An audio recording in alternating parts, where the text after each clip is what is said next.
கர்த்தருடைய பரிசுத்த நாமத்திற்கு மகிமை உண்டாவதாக. தேவன் அருளிய மினிஸ்ட்ரி மூலமாக உங்களோடு தொடர்பு கொள்வதிலும் அது மகிழ்ச்சி அடைகிறோம். இன்றைக்கும் இந்த நாளிலும் தேவன் நமக்கு கொடுக்கிற வார்த்தை 1 தெசலோனிக்கேயர் 5ஆம் அதிகாரம் 15ஆம் வசனம். ஒருவனும் மற்றொருவன் செய்யும் தீமைக்கு தீமை செய்யாதபடி பாருங்கள். உங்களுக்குள்ளும் மற்ற யாவருக்குள்ளும் எப்பொழுதும் நன்மை செய்ய நாடுங்கள். ஹல்லேலூயா. கிறிஸ்துவுக்குள் பிரியமானவர்களே, கர்த்தருடைய வார்த்தை சொல்கிறது, ஒருவனும் மற்றொருவன் செய்யும் தீமைக்கு தீமை செய்யாதபடி பாருங்கள். உங்களுக்குள்ளும் மற்ற யாவருக்குள்ளும் எப்பொழுதும் நன்மை செய்ய நாடுங்கள் என்று. பிரியமானவர்களே, நம்முடைய வாழ்க்கையிலே எப்பொழுதும் நன்மை செய்ய நாம் நாட வேண்டும், நாம் வாஞ்சிக்க வேண்டும், விரும்ப வேண்டும். நன்மை செய்வது பிதாவின் சித்தம். கர்த்தராகிய இயேசு கிறிஸ்து இந்த உலகத்தில் வாழ்ந்த நாட்களிலே அவர் நன்மை செய்கிறவராய் சுற்றி திரிந்தார். ஹல்லேலூயா. நன்மை செய்கிறவன் தேவனால் உண்டாயிருக்கிறான்.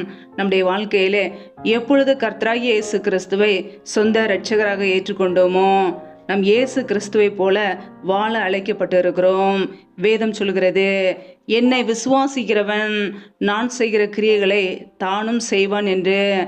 பிரியமானவர்களே, நம்முடைய வாழ்க்கையிலே இயேசு கிறிஸ்துவை பின்பற்ற நாம் அழைக்கப்பட்டு இருக்கிறோம். அவர் நன்மை செய்கிறவராய் சுற்றி திரிந்தார். நாமும் நன்மை செய்யும் போது அவருடைய பிள்ளைகள், நன்மை செய்யும் போது நமக்கு நித்திய ஜீவன், பரலோக ராஜ்யத்தை நாம் சுதந்திரித்து கொள்ள முடியும். ஹல்லேலூயா. நம்முடைய வாழ்க்கையிலே ஒருபோதும் தீமை செய்யக்கூடாது, பிசாசுக்கு இடம் கொடுக்கக்கூடாது. வேதம் சொல்கிறது, பாவம் செய்கிறவன் பிசாசினால் உண்டாயிருக்கிறான் என்று. நாம் எப்பொழுதெல்லாம் தீமை செய்ய யோசிக்கிறோமோ அது பாவம். பாவம் செய்யும்போது தேவனுடைய நன்மைகளையும் ஆசீர்வாதங்களையும் கிருபைகளையும் நாம் இழந்து போவோம். நம்முடைய வாழ்க்கையிலே எப்பொழுதும் நன்மை செய்ய நாட வேண்டும். நன்மை செய்து நித்திய ஜீவனை நாம் சுதந்திரித்து கொள்ள வேண்டும். ஹல்லேலூயா. ஒருவனும் மற்றொருவன் செய்யும் தீமைக்கு தீமை செய்யாதபடி பாருங்கள் என்று கர்த்தருடைய வார்த்தை மிகவும் தெளிவாக கூறுகிறது. பிரியமானவர்களே, நாம் ஒருவர் கூட தீமை செய்யக்கூடாது. அதுதான் பிதாவின் சித்தம். ஹல்லேலூயா. வேதம் சொல்லுகிறது, நீதிமொழிகள் 3ஆம் அதிகாரம் 7ஆம் வசனத்திலே, கர்த்தருக்கு பயந்து தீமை விட்டு விலகு என்று. பிரியமானவர்களே, நம்முடைய வாழ்க்கையிலே கர்த்தரை குறித்த ஒரு பயம் இருக்குமென்றால் தீமையான காரியங்களை விட்டு விலகி நாம் போய்விடுவோம். இன்னைக்கு நம்முடைய வாழ்க்கையிலே தீமையான காரியங்களை விட்டு விலகி வாழ்கிறோமா, அல்லது தீமை செய்து கொண்டு இருக்கிறோமா, அல்லது தீமை செய்ய வேண்டும் என்று யோசிக்கிறோமா? நம்மை நாமே ஆராய்ந்து பார்க்க வேண்டும். வேதம் சொல்கிறது, நீதிமொழிகள் 11ஆம் அதிகாரம் 27ஆம் வசனத்திலே, தீமையை தேடுகிறவனுக்கோ தீமையே வரும் என்று. யாரெல்லாம் தீமையான காரியங்களை தேடுகிறார்களோ அவர்கள் வாழ்க்கையிலே தீமையே வரும். நன்மையை யோசிக்கும் போது மாத்திரமே கர்த்தருடைய கிருபைகளை நாம் பெற்றுக்கொள்ள முடியும். ஹல்லேலூயா. வேதம் சொல்கிறது, நீதிமொழிகள் 12ஆம் அதிகாரம் 21ஆம் வசனத்திலே, துன்மார்க்கரோ தீமையினால் நிறையப்படுவார்கள் என்று. நம்முடைய வாழ்க்கையிலே நீதிமானாய் வாழ நாம் அழைக்கப்பட்டு இருக்கிறோம். தேவனுடைய வார்த்தைக்கு கீழ்ப்படி அழைக்கப்பட்டு இருக்கிறோம். ஒருபோதும் தேவனுடைய வார்த்தையை மீறி நடக்கக்கூடாது. இன்றைக்கு அனைவருடைய வாழ்க்கையிலே துன்மார்க்கரை வாழ்வதினாலே தீமையினாலே நிறைந்து வாழ்கிறார்கள். நம்முடைய வாழ்க்கை அப்படி இருக்கக்கூடாது. நம் கர்த்தருடைய பிள்ளைகள், அவருடைய சித்தத்தை செய்ய அழைக்கப்பட்டவர்கள். ஹல்லேலூயா. வேதம் சொல்கிறது, தீமையை யோசிக்கிறவர்கள் தவறுகிறார்கள் அல்லவோ, நன்மையை யோசிக்கிறவர்களுக்கோ கிருபையும் சத்தியமும் உண்டு என்று. நாம் தீமையை யோசிப்போம் என்றால், தீமையான காரியங்களை நினைப்போம் என்றால் நம்முடைய வாழ்க்கையிலே தவறி விடுவோம், விழுந்து போய்விடுவோம். நம் நித்திய ஜீவனை சுதந்திரிக்க அழைக்கப்பட்ட ஜனங்கள் நன்மையான காரியங்களை யோசிக்கும் பொழுது, நன்மை செய்ய யோசிக்கும் போது கர்த்தர் அவருடைய கிருபைகளை கொடுக்கிறார், அவருடைய அன்பை கொடுக்கிறார், இரக்கங்களை கொடுக்கிறார், காருண்யத்தை கொடுக்கிறார், நம்முடைய குடும்பத்தை ஆசீர்வதிப்பார். தீமையான காரியங்களை தேடாதபடிக்கு, தீமையை யோசிக்காதபடிக்கு நன்மையான காரியங்களை யோசிப்போம், நன்மையான காரியங்களை செய்ய வாஞ்சிப்போம். கர்த்தர் நம்மை ஆசீர்வதிப்பார்.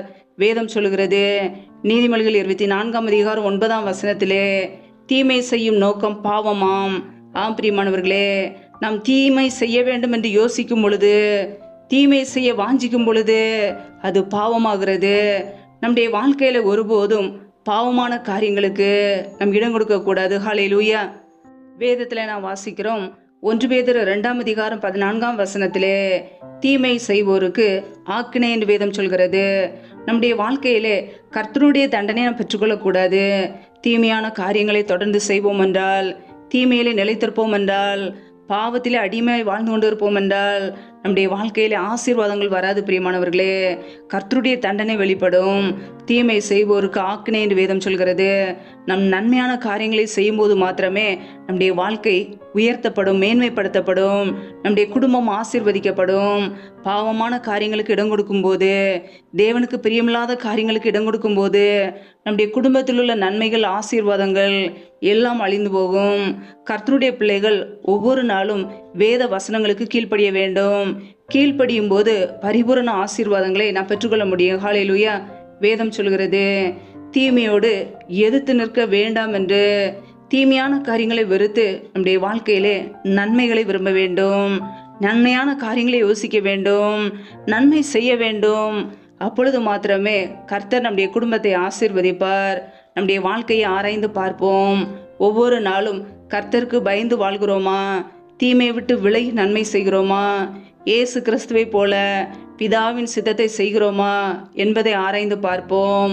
ஒருவனும் மற்றொருவன் செய்யும் தீமைக்கு தீமை செய்யாதபடி பாருங்கள்.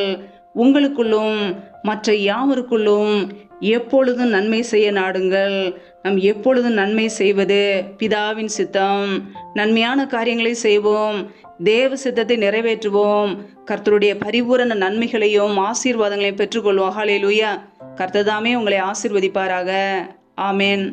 நம்மை நாமே அவருடைய சமூகத்திலே தாழ்த்தி அர்ப்பணித்து ஜெபிப்போம். ஜெபம். எங்களை அதிகமாய் நேசிக்கிற எங்கள் அன்பின் பரலோக தகப்பனே, மெய் துதிக்கிறோம், ஸ்தோத்தரிக்கிறோம் அப்பா. இந்த இரவு வேலைக்காக மெய் துதிக்கிறோம், ஸ்தோத்திரிக்கிறோம். ஒவ்வொரு நாளும் கண்ணின்மணி போல எங்களை பாதுகாத்து கிருபையை எங்களை ஜீவனோடு வைத்திருக்கிறீரே, அதற்காக நன்றியப்பா. எங்களுடைய தேவைகளை சந்திக்கிறீரே, நன்றி. ஒவ்வொரு நாளும் உண்ணவும் உடுக்கவும் தங்குவதற்கு இடம் கொடுத்து எங்களை பாதுகாக்கிறீரே, நன்றியப்பா. ஒவ்வொரு நாளும் உடைய வார்த்தையால் எங்களை தேற்றுகிறீரே, எங்களை பலப்படுத்துகிறீரே, அதற்காக உமக்கு நன்றி. இப்பொழுது இணைந்திருக்கிற ஒவ்வொரு குடும்பங்களையும் உடைய கரங்களிலே தருகிறோம். கர்த்தர் தாமே ஒவ்வொரு குடும்பத்தையும் பாதுகாத்துக் கொள்வீராக. பிள்ளைகளை ஆசீர்வதிங்கப்பா. பிள்ளைகள் என்னென்ன தேவைகளுக்காக தெய்வ சமூகத்திலே ஜெபிக்கிறார்களோ எல்லாவற்றையும் செய்து கொடுங்க. உடைய கரங்களிலே தாழ்த்துகிறோம். யாரெல்லாம் வேலைகள் செய்கிறார்களோ, வியாபாரங்கள், தொழில்கள் செய்கிறார்களோ, கர்த்தர் அந்த குடும்பங்களை ஆசீர்வதிங்க.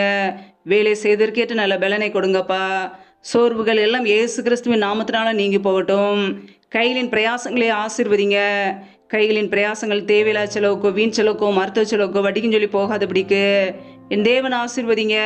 இப்படியே நன்மையினால் நிரப்புவீராக. ஒவ்வொரு குடும்பங்களையும் உடைய கரங்களிலே தாழ்த்தி ஜெபிக்கிறோம்.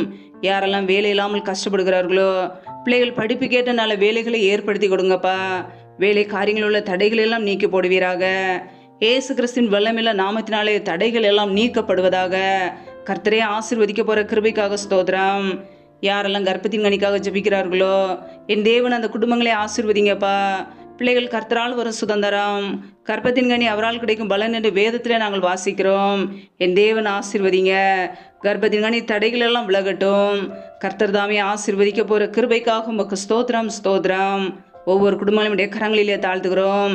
யாரெல்லாம் பலவீனத்தோடு வியாதியோடு கஷ்டப்படுகிறார்களோ, மருத்துவர்களால் கைவிடப்பட்ட ஒரு நிலைமையிலே கண்ணீரோடு வாழ்கிறார்களோ, கர்த்தர் அவர்களை தொட்டு சுகமாக்குங்கப்பா. உடைய சுகமாக்கும் கரம் பிள்ளைகளை இப்பொழுதே தொட்டு சுகமாக்கட்டும், விடுதலையாக்கட்டும். பலவீனத்திலே உடைய பலன் பரிபூரணமாய் விளங்கட்டும். கர்த்தர் மனம் இறங்கி ஆசீர்வதிக்க போற கிருபைக்காக உமக்கு ஸ்தோத்திரம், ஸ்தோத்திரம், ஸ்தோத்திரம். எந்தெந்த குடும்பங்களிலெல்லாம் திக்கற்றவர்களாய் தனிமையோடு வாழ்கிறார்களோ, கணவரால் கைவிடப்பட்ட ஒரு நிலைமையிலே யாருமே இல்லாமல் கஷ்டப்படுகிறார்களோ, கர்த்தர் அந்த குடும்பங்களை ஆசீர்வதிங்க. மனமிறங்குவீராக. திக்கற்ற பிள்ளைகளுக்கு நேரே சகாயர், நீர் மாத்திரமே உதவி செய்கிறவர். பொருளாதார தேவைகளை சந்திங்கப்பா. பிள்ளையுடைய படிப்பு காரியங்களை சந்திங்க. பண தேவைகளை சந்திங்க. சூழ்நிலைகள் எல்லாம் சாதமாய் மாற்றி கொடுங்க. உடைய கரங்களிலே அர்ப்பணிக்கிறோம். பிள்ளைகள் நினைக்கிறதுக்கும் வேண்டிக் கொள்கிறதுக்கும் மேலான நன்மைகளையும் ஆசீர்வாதங்களையும் கொடுங்க. உடைய கரங்களிலே தாழ்த்தி ஜெபிக்கிறோம். இந்த இரவு நேரத்தில் இன்பமான தூக்கத்தை கொடுங்கப்பா. சத்துரு கொண்டு வருகிற போராட்டங்கள், பிரச்சனைகள், மரண பயங்கள், இருளின் அதிகாரங்கள், ஆபத்துகள், நாசம், மோசங்கள், தீமைகள், விக்னங்கள் எல்லாவற்றிற்கும் விலக்கி ஒவ்வொரு குடும்பத்தையும் பாதுகாத்து கொள்ளுங்க. உடைய இரத்த கோட்டைகளையும் மூடி மறைத்து கொள்ளுங்கப்பா. நீரே எங்களுக்கு பாதுகாப்பு, நீரே எங்களுக்கு அடைக்கலம். நாங்கள் நம்பி இருக்கிறவர் நீர் ஒருவர் மாத்திரமே. உம்முடைய சமூகத்திலே தாழ்த்தி ஜெபிக்கிறோம். அதிகாலையில் எழுந்து தெய்வ சமூகத்திலே காத்திருக்க உம்மை துதிக்க உம்முடைய நாமத்தை உயர்த்த எங்களை அர்ப்பணிக்கிறோம். எங்களை ஆசீர்வதிப்பீராக, பாதுகாத்து கொள்வீராக. முற்றிலுமாக தாழ்த்தி ஜெபிக்கிறோம். எல்லா துதி கன மகிமையெல்லாம் ஒருவருக்கே செலுத்துகிறோம். இயேசு கிறிஸ்தின் மூலம் ஜெபிக்கிறோம் ஜீவனுள்ள நல்ல பிதாவே, ஆமேன். கர்த்தர் தாமே உங்களையும் உங்கள் குடும்பங்களையும் ஆசீர்வதிப்பாராக. ஆமேன்.